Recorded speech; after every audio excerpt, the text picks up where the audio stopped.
Welcome back. College graduation season is here, and the first year after graduation is critical to setting yourself up for success after being let free into the world. Earlier, I spoke with New York Times best-selling personal finance author Beth Kobliner about how parents can help their graduates navigate their financial future. Watch this. Beth, what an honor to speak to you today. I want to get right into it because I know you have a lot of great information. So let's start with changes to student loan borrowing and repayment. Those are looming. What should college graduates be doing immediately after graduation to deal with their loans?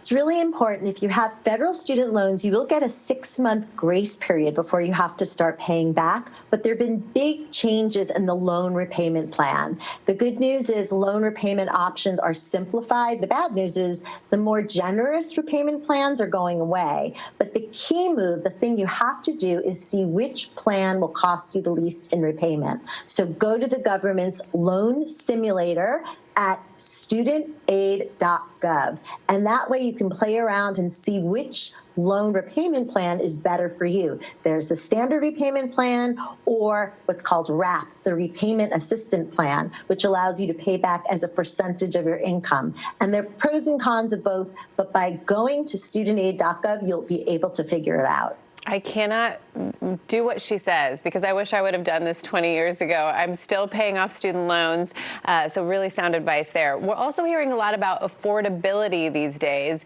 Do you have any advice on how college graduates and young people in general can tackle this issue, from housing, healthcare, just to saving, to shopping smart? Tell us what to do. Tell us what to do, Beth. Right. Well, the median first-time home buyer is 40 years old.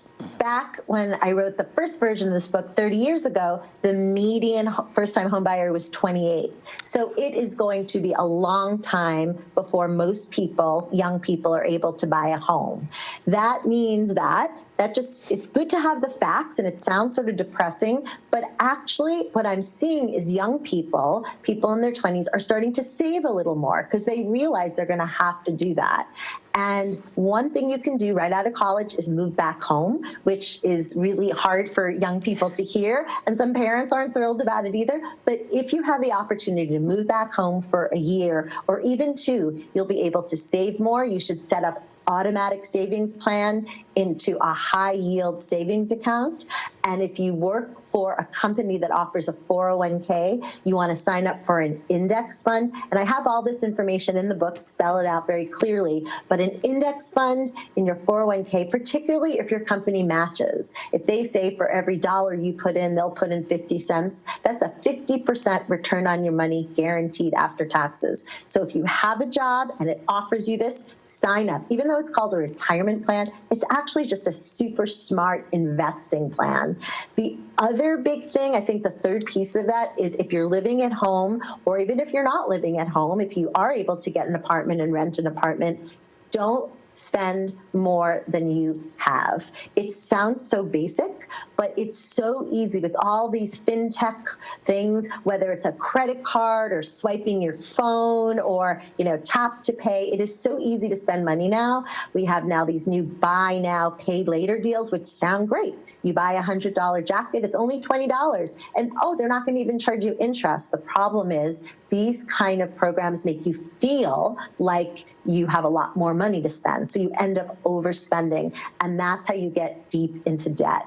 So it's very important to be mindful of your spending, and if you do those things, you'll be really on your way toward getting your financial life in order. And Beth, I would say, too, to your original point, a year living home for a year in the grand scheme of things, it's nothing, and it can set you up for such a brighter future. And speaking of that, I know it seems a little bleak right now. So do you have any advice for graduates entering the workforce? Are there some bright spots?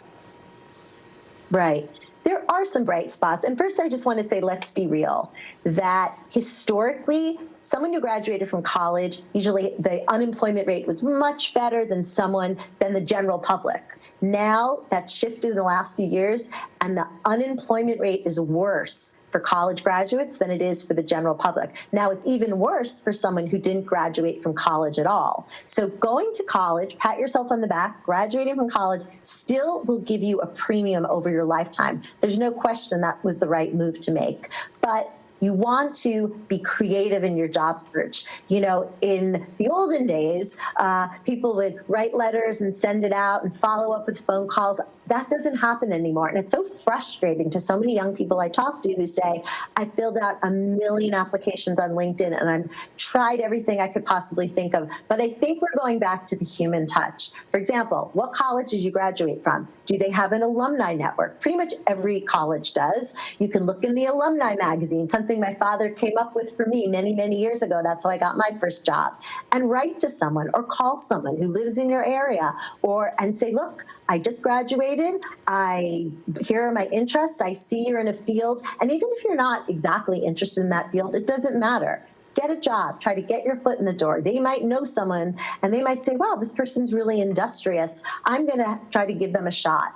You have to really try to be creative in a job search now, which is different from this generation. And in some ways, it's a little bit of an arbitrage for you. If you do this kind of reaching out that a lot of young people may not be used to doing, you may actually find, you put yourself in a situation that you might get a job. All right, Beth, decades of financial wisdom in this book. Thank you so much for your time today. What a great gift for a graduate this May. Thank you so much. We appreciate your time. Some great advice there. And you can get her book anywhere you buy yours. All right, in honor of